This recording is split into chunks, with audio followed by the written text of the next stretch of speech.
Sir ఇప్పుడు last release బేసిక్గా సంక్రాంతికి లాస్ట్ రిలీజ్ అయినప్పటికీ ఒక సెక్షన్ ఆఫ్ మీడియాకి లేదంటే ఒక సెక్షన్ ఆఫ్ ఆడియన్స్ కానీ ఉండేది ఏంటంటే లాస్ట్ సినిమా అయ్యేటప్పటికి జనాలు వెళ్తారా లేదా అనే ఒక భయం కూడా ఉంటుంది.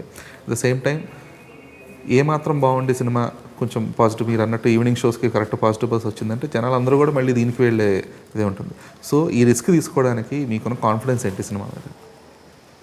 మీరే అన్నీ చెప్పారు, మీ దాంట్లోనే సమాధానం ఉంది కదండి. అంటే కాన్ఫిడెన్స్ ఫ్యాక్టర్స్ ఏంటి? ఇట్స్ డీసెంట్ మూవీ అండి. ఐ కాంట్ టెల్ ఏదో మేము వండర్ తీసామని చెప్పను. జెన్యూన్ మూవీ, జెన్యూన్ ఎమోషన్స్, సరదాగా వెళ్ళిపోయే మన లైఫ్ క్యారెక్టర్స్ అనమాట.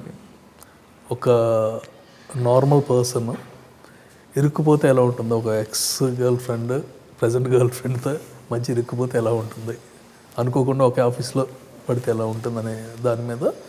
But it's wonderful climax how it goes అన్నది. సో సినిమా చూసినప్పుడు ఏంటంటే డెఫినెట్గా దీన్ని ఎవరు తప్పట్టరు అంటే తిట్టరు, గ్యారెంటీ నవ్వుకుని వెళ్ళిపోతారు. అది చాలు మనకి, అది ఉంటే చాలు కదా. మన సెకండ్ వీక్ థర్డ్ వీక్ కూడా ఉన్నాయి కదా. ట్రూ. సో ఇప్పుడు